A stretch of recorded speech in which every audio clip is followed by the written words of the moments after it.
we're going to talk about the marks of the Most High today. Something that isn't really talked about much at all, especially in these days, because everybody's focused on the world around us and all of this shaking that's happening, this iniquity, this judgment that's starting to rain down, and the ultimate judgment that happens for those people that take that mark of the beast. And that's what everybody's focusing on. What is it? Where is it? I want to reorient our thinking today and stop focusing on the adversary and focus on him. And so understand that not only are there marks of the beast, there's the marks of the Most High. And the adversary has copied those marks of the Most High and used them for his own purposes. And so let's be knowledgeable of the marks of the Most High that we strive for in our walk with him. And let's talk about a signet ring. We talked about signify a couple times way back through there. So let's look at it just a little bit closer. A signet ring is a ring that has a flat top and it's engraved on the top with initials or a picture or something, a family crest, such that in those days when they had a transaction, a covenant, they would take their signet ring and they would press it against mud or wax and seal it with their signet ring, saying, yes, I authorized this transaction for grain for X number of, pieces of silver or whatever it was. Or I authorized this declaration that I have made as a king. It's used to attest to the authority of its bearer, and it's a symbol of power. A symbol of power and a symbol of the authority of its wearer.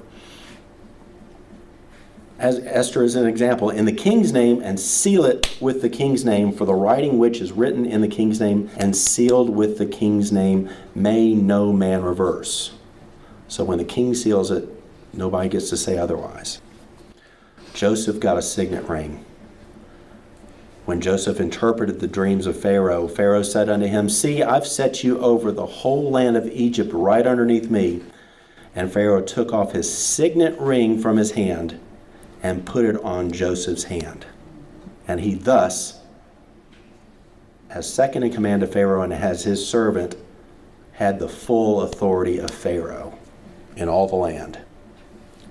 And Jeremiah was in prison right back before the destruction. But he was told by the father, I want you to buy a piece of land. So, what did he do? I bought the field of Hanamiel, my uncle's son, and I subscribed the evidence and I sealed it. Jeremiah had a seal. So just, he wasn't a king. He was a prophet, but he had a signet ring and took witnesses and weighed the money in the balances, and that which was sealed according to the law and the custom for the transaction. And I gave that evidence of the purchase, and the witnesses of everybody subscribed the book before the Jews that sat in the court of the prison. So he did it fairly, honestly, but he sealed it with, this is me. I'm saying I agree to this. This is going to be my land. I've given this money. The prodigal son. He took all of his inheritance and left and wasted it away in a heathen and pagan way. And he woke up one day and said, my father's servants have it so much better to me because I'm laying in pig slop. I will arise and go back to my father and say unto him, I have sinned before heaven and before you. But when he was a great ways off, his father saw him and had compassion. He had mercy. He ran to him and fell on his neck and kissed him. And the son said to him, Father, I've sinned against heaven and your sight. I am no more worthy to be called your son. But the father said to his servants, bring the best robe, put it on him, put my signet ring upon his hand, because he is my son again. And the prodigal son is a great parable. It has so much depth to it. We went through that in a previous teaching. But for today, you can see the signet ring of the father being placed on his son's hand once he has performed teshuvah. He has repented. He has said, Father, I have sinned. I'm coming back to you. I want to be obedient to you. And the father has mercy. And not only does he have mercy, he says, you're my son again. And that's hope to us when we fall short. We're called to obedience. We're called to be perfect. All fall short of the glory. And this is the parable that shows us that if we truly have a heart after him and Messiah, and we truly are trying to be obedient, and we call to him in repentance, say, I got you. You're still mine. And Zerubbabel, after the return from Babylon, him and some others began to build back the house of El, which was at Jerusalem. He obeyed the voice of El, his Elohim, in all things, and built the altar, brought the people together, built back the temple, the second temple. And then he told the prophet Haggai to speak to Zerubbabel, saying, I will shake the heavens of the earth one day, and I will overthrow the throne of kingdoms and overthrow them all and destroy them all. And that didn't happen back in the day. This is a prophetic speaking to Zerubbabel. In that day, which is coming upon us soon, I will take thee, O Zerubbabel, my servant, and I will make thee as a signet, for I have chosen you. And so, looking at the depth of this prophecy, it's not just Zerubbabel that he's choosing from his obedience. He's choosing all that walk in obedience to him. And I will make thee as a signet, as my ring of authority in these days to come. That's a glorious promise.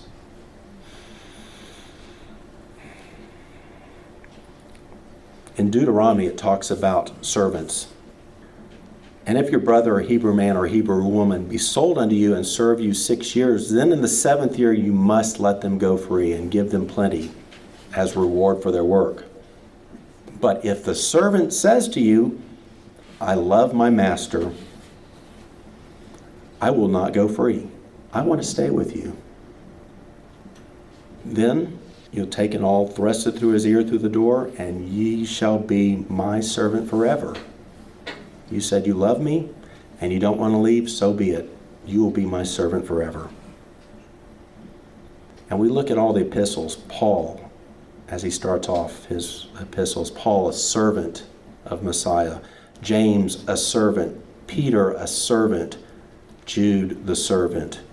And the revelation of Messiah, he sent and signified it by his angel unto his servant John. And they sang the song of Moses, the servant of Elohim. And in the New Jerusalem in eternity there shall be no more curse, but the throne of El and the Lamb shall be in it, and his servants shall serve him. So we're seeing the apostles as our examples. They're calling themselves servants. They're douloses, bondservants. I don't want to be free. I love you. I want to serve you forever. And Yah says, so be it. Because you will walk with me in faith and obedience. And the parable of the servants that Messiah gave, that we see in Luke. A certain nobleman went into a far country to receive for himself a kingdom and to return. And we can already see what that is. That's Messiah going away after his first coming and receive his kingdom. And he'll return someday.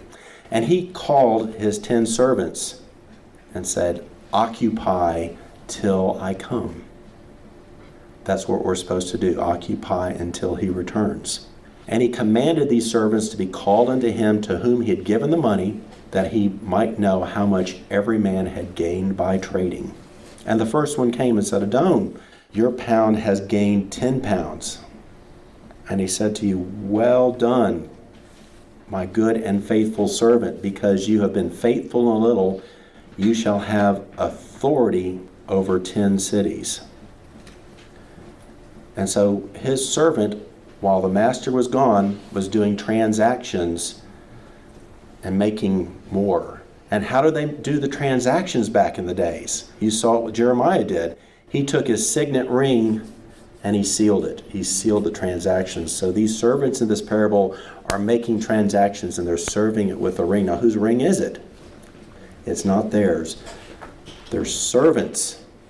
They're servants to this nobleman. So it's the nobleman's ring, and they're doing it in his authority. They're doing his works under his authority with his mark upon their hand.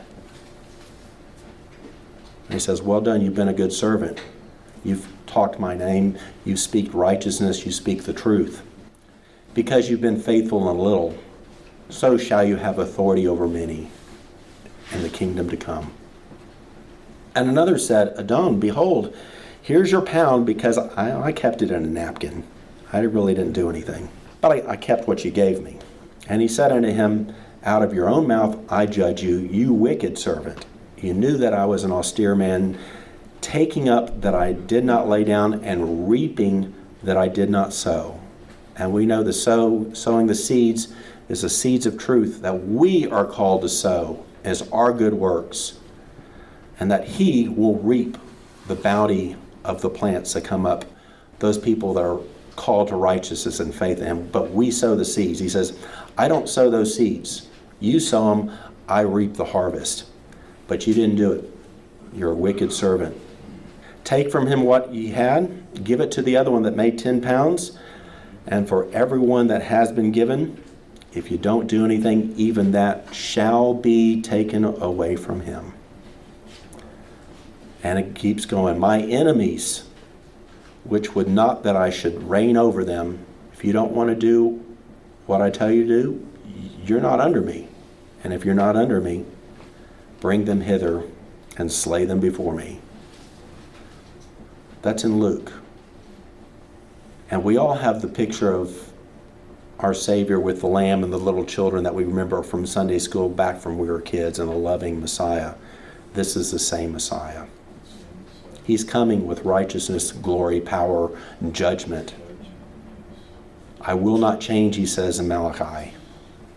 And the same one that you see throwing the army of Egyptian into the middle of the sea and drowning them, and the fire coming down and destroying, and the plagues, this is the same one. And he's coming back in the same way. We must be obedient to him. And the yoke is not light. It's so easy. Come here on this day. Worship me on this day. Walk in the Spirit. Do my things in love. The Sabbath commandment is a signet. Okay, now let's wrap this up here. It's the signet ring. He kept saying the Sabbath is a sign between me and you. It's my mark between you and you. It's what you do under my authority. Remember the Sabbath to keep it holy. The seventh is a Sabbath. Thy Elohim, I blessed it. I sanctified it with my seal. And the Sabbath is as the seal of the living El. It shows his authority in this command. It says, I am Yah, your Elohim. This is my Sabbath. I'm authorizing this day. It's mine. And you shall do it, and you shall sanctify it also. You shall take the mark that I give you, the signet ring, and you shall sanctify it also. Put your seal upon it using my authority. It's a test of our loyalty to him. It's the biggest test of our authority to him, using his authority, that the mark that he puts upon our hand. And Job says again, is not the life of man upon earth a state of trial? It's our testing ground. And so the marks of the Most High. Messiah marks those in the New Jerusalem that have endured with the name of the New Jerusalem and his El and new names. But for us today, there are two marks. There's one in the forehead, which is the faith and testimony of Messiah, which is the earnest payment of the Ruach HaKodesh that comes upon us when we confess. And it's a seed at the beginning, and then we're supposed to grow it. And it's for protection. And it may not always be protection in these days, but it's eternal protection. Protection when the judgment comes. And that's what our mindset has to be. It's not only about today and tomorrow, what's happening. Remember the long game. Remember the big picture. And we saw a second seal, a second mark, a second sign, which was the commandments of El in general. The perfect man was marked. And the Sabbath is a sign. It's the mark. It's the signet ring of his authority under his authority, we shall be as his servants. Using his ring. We're supposed to use this ring. The mark in your forehead is belief. Grow the Spirit within you from a mustard seed to a mustard tree. And when you have that mustard tree, then you can move those mountains because you have that faith. But this is your seal for your works, your good deeds, your works unto obedience unto him, starting with Sabbath, and then starting with all the other things of the Torah as your schoolmaster, as you live them and you walk in them in the spirit of truth and righteousness, as Messiah showed us how to do and Paul explains. And here is the faith of us saints. It is us that keep the commandments of El and the faith of Messiah. And with each of those two commands, having the testimony of Messiah is the mark in our forehead, and keeping the commandments of Yah is the mark upon our right hand, the signet ring that we're supposed to use every day. Truth, I say unto you, he that believes on me, the works that I shall do, you shall do also, and greater works than these shall you do, because I go unto my Father. And whatever you ask in my name, under my signet ring, under the mark I put onto your right hand, and you keep by your obedience as a good servant, if you ask anything in my name, I will do it.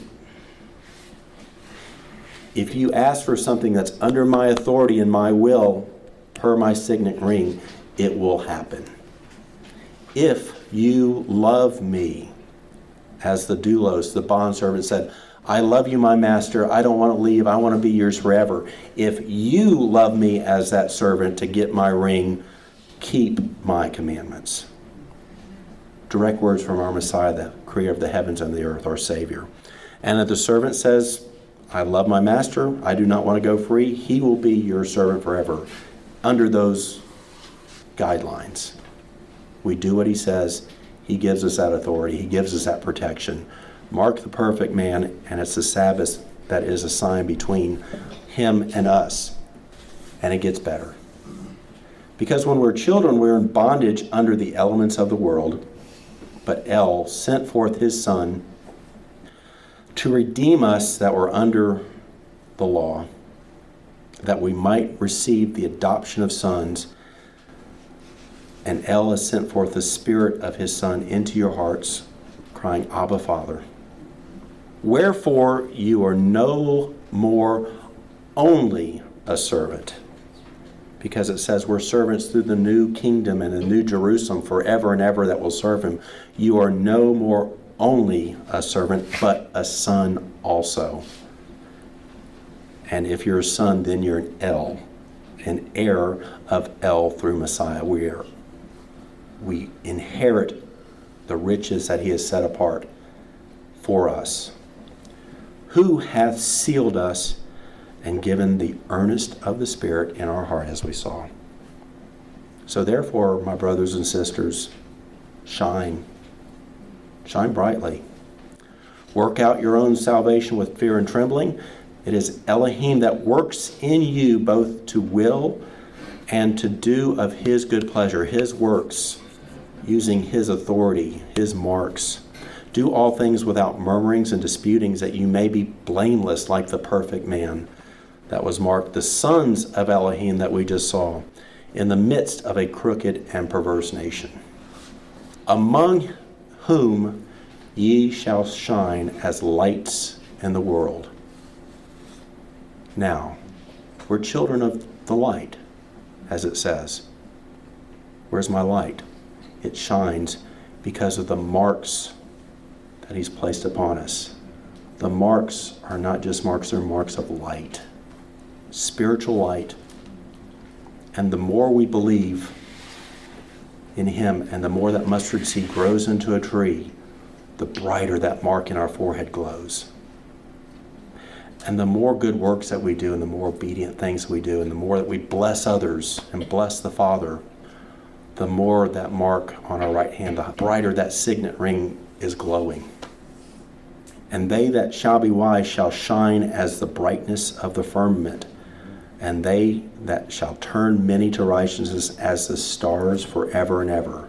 The more you do, the more you shine because of these marks that he has on us. The greater the faith, the more you're shining. The more you do, the more you're shining. And they look down, the angels and Yah and our Messiah look down at this dark world, spiritual world, and they see these lights shining. Said, there's my brother down there. Look at him. He's shining. Look, he's shining more than he was last year. He's doing great. Look, she's shining. Look at all of us. Brother shining. We're all to shine. We're all to be lights that he glorifies in. Like we look up at the stars and we go, wow, that's cool. He's looking down and says, good job. I'm so proud of you. I will lift my countenance and smile upon you. Let your light so shine before men, because even as a spiritual light, they can feel it. They can see something if you do it that much. It starts shaking them because they can feel it in you. They can feel the faith. They can feel the good works. It's radiating. They can't see it. They can feel it. Let your light so shine before men that they may see your good works. They can feel it. And glorify your Father which is in heaven. And we do all things for his name's sake and for his purposes.